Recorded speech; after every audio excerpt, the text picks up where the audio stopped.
देखिए 2025 में कनाडा में चुनाव है और ट्रूडो को समर्थन मिलता दिखाई नहीं दे रहा है। एंटी इंडिया एक्टिविटी में लगे ट्रूडो बार बार भारत की ओर अलग अलग वजहों से पॉइंट करते रहते हैं और अब जो भारत कहता रहा है, जो उन्होंने भारत के लिए कहा वो तो सामने आ ही गया कि वो झूठ कह रहे थे, लेकिन जो भारत कहता रहा है कि वो खालिस्तान का गढ़ बना रहे हैं कनाडा को, वोट के लिए ये सब कुछ कर रहे हैं, वो बातों ही बातों में जुबान फिसलने के चलते ट्रूडो ने खुद ही मान लिया है। यानी भारत जो कह रहा है उसके लेकर ट्रूडो का कबूलनामा अब सामने आ गया है और अब वही कबूलनामा आपको सुनाने जा रहे हैं, क्योंकि आपके लिए जानना जरूरी है कि आखिर ट्रूडो इतनी बड़ी गलती कहां कर गए और कैसे कर गए और भारत ने जो आरोप लगाए थे वो कितने सच्चे। चलिए, क्योंकि बार बार ये खबरें आती रही, हम ये देखते रहे हैं कि कनाडा में खालिस्तानियों का गढ़ इसलिए कहा जाता है क्योंकि बार बार प्रदर्शन होते हैं, हिंदू मंदिरों पर हमले हो जाते हैं, वो झंडे लेकर पहुंच जाते हैं और कनाडा में ट्रूडो की पुलिस कुछ करती नहीं है, मूक दर्शक बनी रहती है। और यही जो बात थी वो भारत कहता रहा, वैश्विक मंच पर कहता रहा, लेकिन कनाडा का कहना था कि ऐसा तो नहीं है साहब। लेकिन अब कनाडा मान गया है ये बात और खुद ट्रूडो माने हैं। सोचिए, देश का राष्ट्राध्यक्ष मान ले तो क्या बचा है सबूत देने के लिए? सबूत खुद राष्ट्राध्यक्ष ही दे रहे हैं, ट्रूडो ही दे रहे हैं। दरअसल ओटावा के पार्लियामेंट हिल में ट्रूडो का संबोधन था और यहां पर भारतीय प्रवासियों को उन्हें संबोधित करना था। भारतीयों के सामने ही सोचिए ट्रूडो ने सबसे बड़ा कबूलनामा अपना दे दिया। उन्होंने बता दिया कि कनाडा की उन्होंने क्या हालत कर रखी है। कनाडा में खालिस्तान के कई समर्थक हैं, ट्रूडो ने उसी मंच से कह दिया, खुद मान लिया कि खालिस्तान के समर्थक है। देखिए, भारत में तो खालिस्तान कहीं है नहीं, तो ये खालिस्तान को वैलिडेशन जो ट्रूडो दे रहे हैं तो वो उन्हें समझना पड़ेगा। वो बोल भी रहे हैं कि सिख समुदाय का प्रतिनिधित्व नहीं करते हैं ये खालिस्तान समर्थक, यानी जो सारा सिख समुदाय है वो खालिस्तान के पक्ष में नहीं है। और भारत ये कहता भी रहा है, बताता भी रहा है कि खालिस्तानी आतंकियों को आप बढ़ावा दे रहे हैं, तो यही कनाडा मना कर देता है। अब ट्रूडो खुद ही मान रहे हैं। ऐसे में भारत का जो बड़ा दावा था वो सच हो गया है। कनाडा सरकार खालिस्तानियों को पनाह देती है, इस दावे पर खुद ट्रूडो ने कबूलनामा अपना दिया है और मोहर लगा दी है। बड़ी बात यह है, आपको बताते हैं। दरअसल ट्रूडो का एक तरह से ये दोहरा चरित्र है, क्योंकि डबल फेस है ट्रूडो। अपने वोट के लिए वो कुछ भी बोलते हैं, कुछ भी कहते हैं, एंटी इंडिया एक्टिविटीज में लगे रहते हैं, भारत पर अलग अलग आरोप लगाते हैं क्योंकि उन्हें फायदा चाहिए, उन्हें वोट चाहिए और खालिस्तानियों का समर्थन भी चाहिए क्योंकि हार जाएंगे नहीं तो। दोहरा चरित्र कैसे सामने आए देखिए। आतंकी निज्जर की मौत पर दुखी हुए थे ट्रूडो, वही आतंकी निज्जर जो भारत के खिलाफ एक्टिविटीज में लगा था और लिस्टेड है यहाँ पर आतंकी के तौर पर। भारत पर लगाए थे बेबुनियाद आरोप, उस पर दुखी होकर निज्जर कांड को लेकर, भारत को लेकर उन्होंने बड़ी बड़ी बातें बोली थी, बड़बोलापन दिखाया था। किसी भी आरोप का आज तक उन्होंने कोई सबूत नहीं दिया। भारत ने खुले मंच पर कहा कि आपको ऐसा लग रहा है आप सबूत दीजिए, लेकिन सबूत जब था ही नहीं तो देंगे कैसे? और वही बात सामने भी आ गई है। खालिस्तानियों का खुलकर समर्थन सिर्फ जीत के लिए कर रहे हैं ट्रूडो, क्योंकि उनको टेंशन है कि हार गए तो क्या होगा, क्योंकि उनकी ही पार्टी में बहुत से लोग हैं जो उनकी इस नीति के, एंटी इंडिया नीति पे जो वो चल रहे हैं, इसके खिलाफ है। आपको बताएं, आतंकियों को पनाह देने के उन पर आरोप लगते रहे हैं और वो उन आरोपों से लगातार इनकार भी करते रहे, लेकिन अब इनकार करने से खुद कुछ नहीं होगा क्योंकि उन्होंने खुद ही मान लिया है। अभी तक वो यही कहते थे कि खालिस्तान के आतंकी नहीं है, यहाँ पर हिंदुओं पर हो रहे अत्याचार के जो खालिस्तानी जिम्मेदार हैं उनको वो कहते थे कि नहीं है, खालिस्तानी हिंदुओं पर लगातार हमले कर रहे हैं।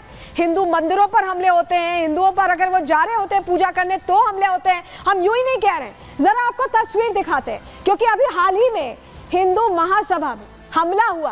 किस तरह का हमला हुआ ये देखिए, खालिस्तानी झंडा लेके पीला पीला पहुंचे हुए और मंदिर परिसर में हमला कर रहे हैं। ये तस्वीर कनाडा की ही है और 3 तारीख की ही तस्वीर है जब हिंदुओं पर हमला हुआ। मंदिर परिसर में देखिए कैसे जोरदार हमला हुआ है, खालिस्तानियों पर आरोप लगे और तस्वीर गवाह है।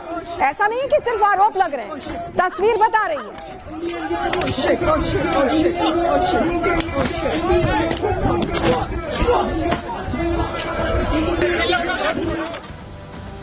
और ये सब जब कुछ हो रहा था तो कनाडा पुलिस वहां मूक दर्शक बनी हुई थी, सिर्फ हिंदुओं को पकड़ा गया। ये देखिए तस्वीर आपको दिखा रहे हैं। जब ये घटना सामने आई तो ये नहीं कि खालिस्तानियों पर एक्शन लिया हो, वो तो वोट बैंक है, उनकी चिंता है। ऐसे में जो ट्रूडो की पुलिस है उसने सिर्फ हिंदुओं को पकड़ा, हिंदुओं को पीटा गया और खालिस्तानियों की सुरक्षा की गई। वो वहां पर तमाशबीन बने रहे, पुलिसकर्मी देखते रहे। खालिस्तानी वहां हो हंगामा करते रहे और कैसे हिंदुओं को देखिए पकड़कर पीट कर ले जाया जा रहा है। ये तस्वीर आप देख लीजिए, ये ट्रूडो की पुलिस है और ये ट्रूडो के इशारे पर ही काम कर रही है।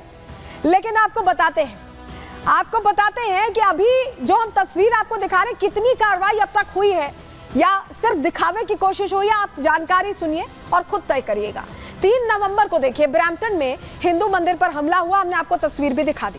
कनाडा पुलिस ने 8 नवंबर को, 3 नवंबर को हमला हुआ था, 5 दिन बाद एक्शन लेने की बात कही।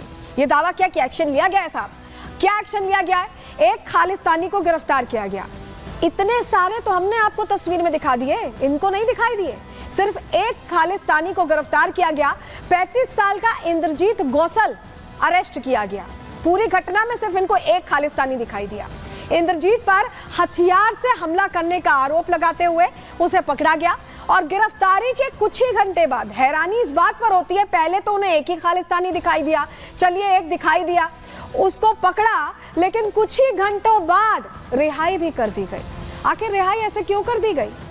इतने सारे लोग इन्वॉल्व थे, इतनी बड़ी घटना हुई, उसके बावजूद भी सिर्फ एक पर कार्रवाई होती है और उसे कुछ घंटे बाद ही छोड़ दिया जाता है। क्यों ऐसा किया गया?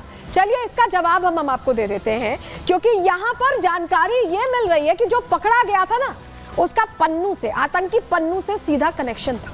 चलिए आपको बताते हैं क्यों हम ऐसा कह रहे हैं। दरअसल पुलिस ने जिसे गिरफ्तार किया था उसे पन्नू का प्यादा कहा जा रहा है, ये जानकारी हमें मिल रही है।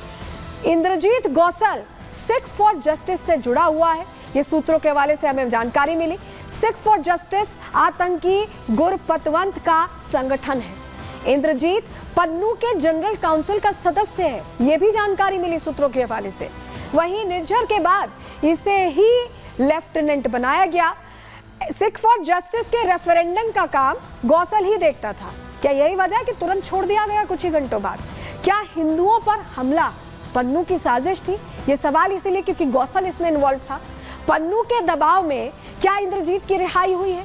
क्योंकि पहले तो एक ही उनको खालिस्तानी दिखाई दे रहा है, जबकि हमने आपको दिखाया, तस्वीर दिखाई, कितने सारे लोग थे जो पहुंचे हुए थे, हमला कर रहे थे। उसमें से एक दिखाई देता है, उसे पकड़ते हैं और उसे भी कुछ घंटे बाद छोड़ देते हैं। क्या ट्रूडो खालिस्तानियों के रक्षक बन गए हैं? और रक्षक क्या इसलिए बने हैं क्योंकि उन्हें चुनावी फायदा चाहिए, क्योंकि उनके लिए तो 2025 अहम है, कैसे भी जीत हासिल करनी है। और यही वजह है कि खालिस्तानी जैसे जो लोग हैं, खालिस्तान समर्थन करने वाले जो लोग हैं, वो उनके लिए वोट बैंक बन गए।